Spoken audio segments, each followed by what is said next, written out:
자, 먼저 우리 사울과 바울이라는 이름에 관해서 한번 생각해 보기로 합시다. 네, 여러분, 사울이라는 이름과 바울이라는 이름은 언제부터 달라지게 된 걸까요? 우리가 일반적으로 알고 있기로는 회심 전후로 달라진다. 회심 전에는 사울이었는데 회심한 후에 이름이 바울로 바뀌었다. 이렇게 많은 분들이 알고 있는데요. 성경에 그런 내용은 없습니다. 사울이라는 이름은 신약 성경에서 오로지 사도행전에만 등장합니다. 그러므로 우리가 이제 사도행전에서 답을 찾아볼 수 있는데요. 회심 전후로 달라진 것이 아니라는 것을 우리가 어디서 확인할 수 있느냐면 사도행전 13장 첫 장면에서 하나님께서 성령을 통하여서 바울과 사울을 따로 세워서 보내라 하고 말씀하시는 장면이 나오잖아요. 거기서도 여전히 사울입니다. 아직 바울이 아니에요. 그리고 바나바와 사울이 선교 여행을 떠나서 첫 선교지인 키프로스에서 이루어지는 장면을 서술할 때도 여전히 사울입니다. 그러다가 키프로스에서 이루어진 한 중요한 장면에서 바울이라고 하는 사울이 하는 언급이 처음으로 등장합니다. 그리고 나서 이 다음부터는 계속해서 바울로 나타나는 거예요. 그러니까 사도행전 13장 9절 요것이 이제 기준점이 되어서 이 앞은 사울이고 이 뒤는 바울로 나타나게 되는 거죠. 왜 여기서 바뀐 걸까요? 아마도 우리가 생각해 볼 때요. 사울이라는 이름은 히브리어 이름입니다. 이스라엘의 첫 왕이 사울이잖아요.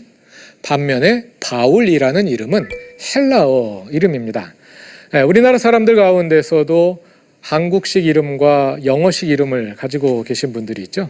그분들이 영어권에 가서 생활할 때는 영어식 이름을 쓰고 그거 더 편하니까요. 그것이 한국 이름은 발음하기도 어렵고 잘 기억도 안 되고 하니까 한국에서는 한국 이름을 사용하고 이제 이렇게 되지 않습니까? 마찬가지로 사울도 바울도 헬라 문화권의 복음을 전하면서 그 헬라 세계의 피전도자들이 익숙하게 복음을 받아들이는 것을 돕기 위해서 그 헬라 세계에 친숙하게 접근하기 위해서 이름을 바꾸는 것이 아닐까, 우리가 이렇게 추정해 볼 수 있겠습니다. 이것은요 사도 바울의 전도 원칙에 부합하는 일입니다. 고린도전서 9장 20절부터 22절에서 사도 바울은 이렇게 말합니다. 유대인들에게 내가 유대인과 같이 된 것은 유대인들을 얻고자 하며 율법 없는 자에게는 율법 없는 자와 같이 된 것은 율법 없는 자들을 얻고자 함이라. 내가 여러 사람에게 여러 모습이 된 것은 아무쪼록 몇 사람이라도 구원하고자 함이니. 그리고 이것은 사도행전 2장에 나오는 그 정신과도 일치하는 것이라고 말할 수 있겠습니다. 사도행전의 정신은 땅끝으로 가서 땅끝의 언어로, 땅끝의 문화로 복음을 전하는 것이 사도행전의 정신이라고 말씀드렸습니다. 그것이 이제 땅끝에 있는 사람들의 언어, 방언인 것이죠.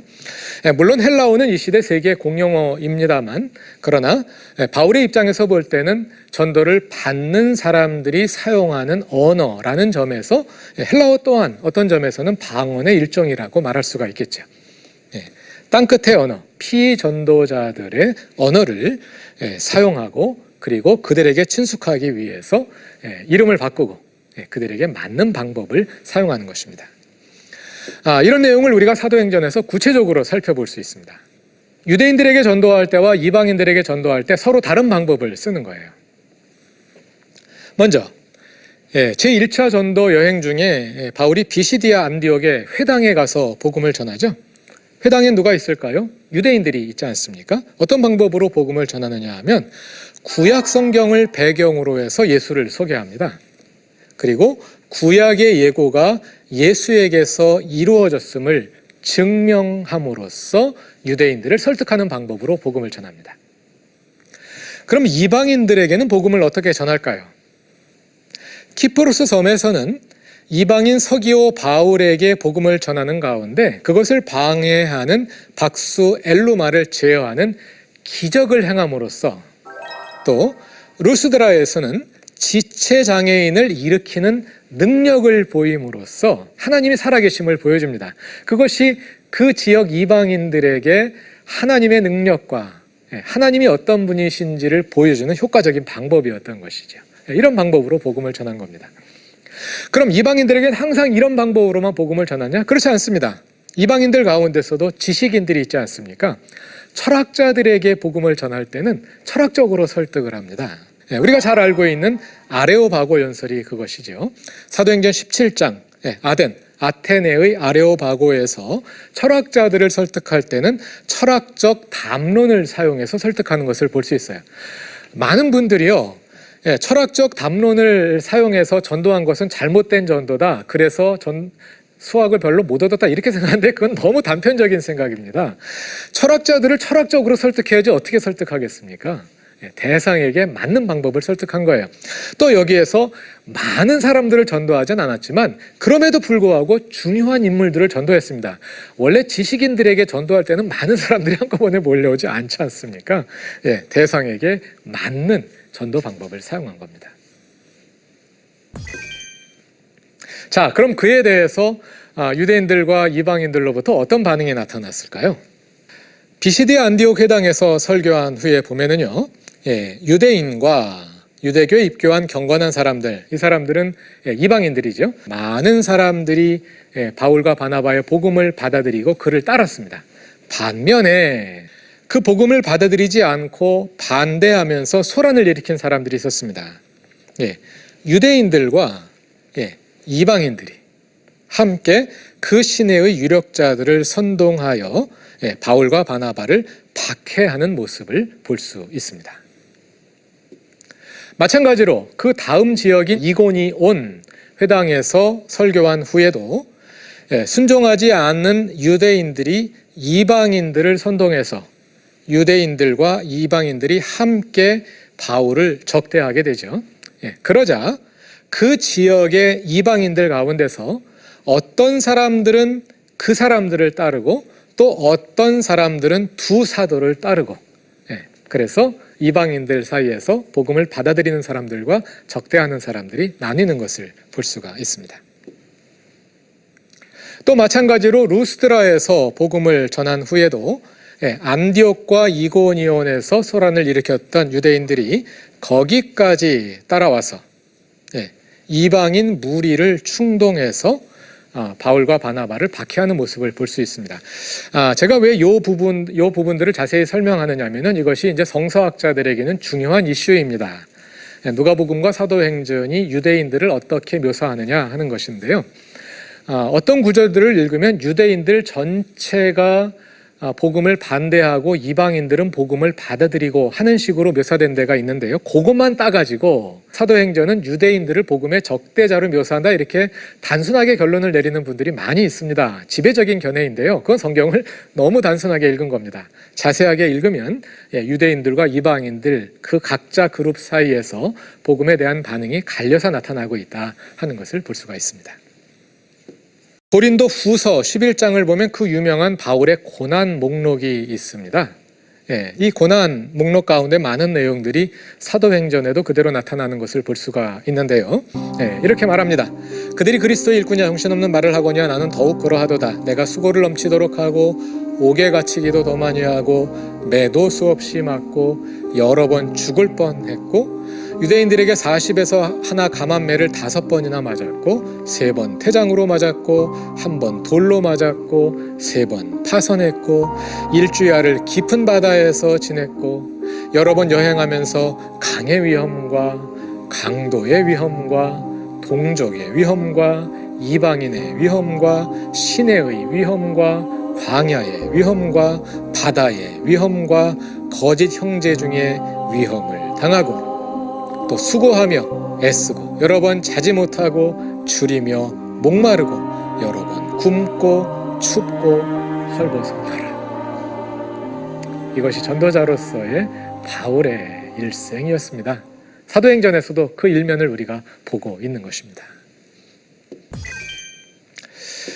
자, 이렇게 해서 제1차 전도 여행이 이루어지는 과정에 수많은 이방인들이 교회에 들어오게 됩니다. 그것이 이제 예루살렘 교회의 또 이슈가 되는 거예요. 먼저 우리가 사도행전 11장에서요. 베드로가 고넬료 집에 들어가서 복음을 전하고 묻고 왔던 것이 이슈가 되었던 것을 우리가 살펴본 것을 기억하실 것입니다. 그때까지만 하더라도 이 예루살렘의 유대인들은 이방인들도 하나님의 백성이 될 수 있다는 것을 전혀 이해를 못하고 있었던 거죠. 그런데 그런 사건들을 통해서 하나님께서 이방인에게도 생명 얻는 회개를 주셨다는 것을 깨닫게 됩니다. 자, 거기까지는 받아들였습니다. 그래서 수많은 이방인들이 교회에 들어왔습니다. 그러면 이 이방인들을 어떻게 가르쳐야 할까요? 문제는 율법입니다. 유대인들은 어려서부터 율법을 계속 지키니까 율법이 익숙하잖아요. 그리고 하나님의 백성은 당연히 율법을 지키는 거잖아요. 그럼 이방인으로서 교회에 들어온 사람들에게도 율법을 지키라고 요구해야 되느냐? 많은 사람들은 그렇게 생각했습니다. 그런데 사도 바울은 율법을 지키지 않아도 된다. 예수 그리스도의 믿음만으로 충분하다. 이렇게 가르칩니다. 거기에서 이제 문제가 생겼겠죠. 그래서 그 문제를 해결하는 것이 사도행전 15장의 예루살렘 사도회의입니다. 어떤 사람들이 유대로부터 내려와서 형제들을 가르치되 너희가 모세의 법대로 할례를 받지 아니하면 능히 구원을 받지 못하리라.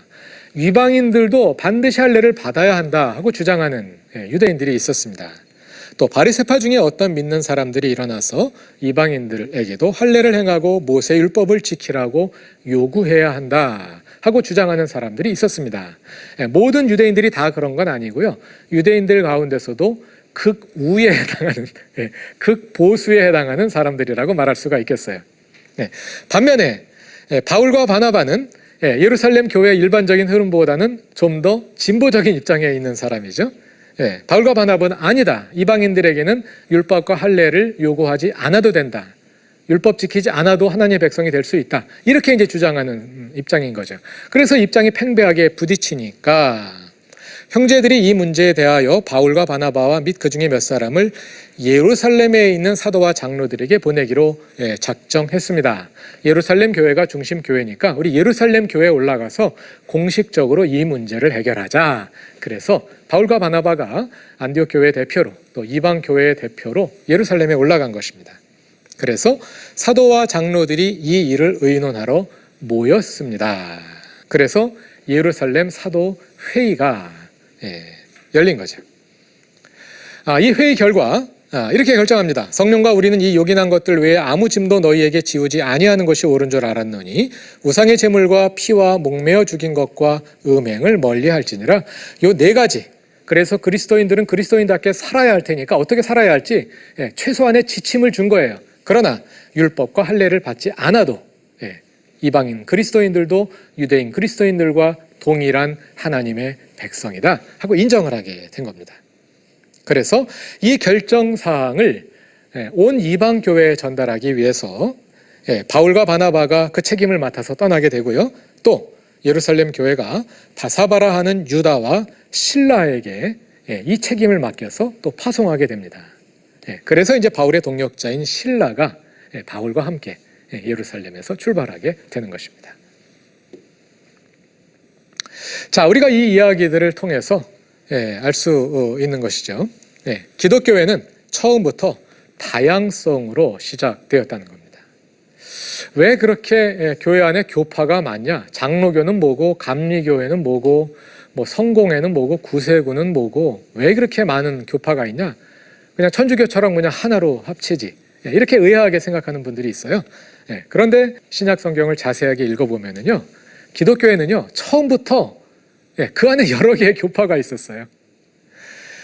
예루살렘 교회는 예수를 믿는 사람들도 할례를 받고 율법을 지켜야 한다고 믿었습니다. 왜냐하면 어렸을 때부터 할례 받고 율법 지켜왔는데 예수 믿었다고 안 지킨다는 게 말이 안 되잖아요. 당연히 그대로 사는 거죠. 그러나 안디옥 교회를 중심으로 한 이방인들에게는 요구하지 않은 거예요. 이방인들은 할례 안 받고 율법 안 지켜도 좋다. 예수를 믿는 그 믿음만으로 그리스도인의 자격이 있다. 예수를 믿는 그 믿음답게 살면 꼭 율법에 구애받지 않아도 된다 하고 인정을 한 겁니다. 이 내용이 갈라디아서 2장 8절과 9절에는 조금 더 자세하게 나와 있는데요. 예루살렘 교회가 베드로는 할례자를 위한 사도로, 바울은 무할례자를 위한 사도로 인정했다 하는 내용이 있습니다. 말하자면 같은 예루살렘 교회 안에 할례자를 위한 복음과 이방인들을 위한 복음이라는 서로 다른 두 개의 신학이 공존했다는 거예요. 예루살렘 교회의 신학이 좀 더 보수적인 신학이었다면 안디옥 교회의 신학은 그에 비해서 진보적인 신학이었다고 할 수 있겠죠. 초대교회에 이미 보수와 진보가 공존하고 있었던 겁니다. 좀 더 전통적인 입장과 좀 더 열려있는 개방적인 입장이 공존하고 있었던 거예요. 이것이 초대교회의 모습이었습니다. 전도자로서의 바울의 모습을 우리가 함께 살펴보았습니다. 이 내용을 오늘 우리의 삶에 적용하면서 전도자로서 나의 사명은 무엇일까 하고 고민해 볼 수 있겠습니다. 바울은 유대인과 이방인에게 보냄을 받아서 유대인에게는 유대인에 맞는 방법으로 또 이방인에게는 이방인에게 맞는 방법으로 복음을 전한 것을 보았는데요. 또 우리도 우리 나름대로 직업에 따라 또 삶의 자리에 따라 하나님께서 우리에게 맡겨주신 전도의 사명, 또 우리가 전도하기를 기대하며 우리에게 맡겨주신 사람들이 있을 텐데 하나님은 나를 어떤 사람들에게 보내시고 계신가? 그리고 나는 그 사람에게 어떻게 전도하는 것이 가장 적절한 방법일까 하는 문제를 우리가 함께 고민해 보면 좋겠습니다. 오늘은 제1차 전도 여행에 관해 살펴보았고요. 다음 시간에는 바울의 제2차 전도 여행에 관해서 공부해 보도록 하겠습니다. 오늘 강의 경청해 주셔서 감사합니다.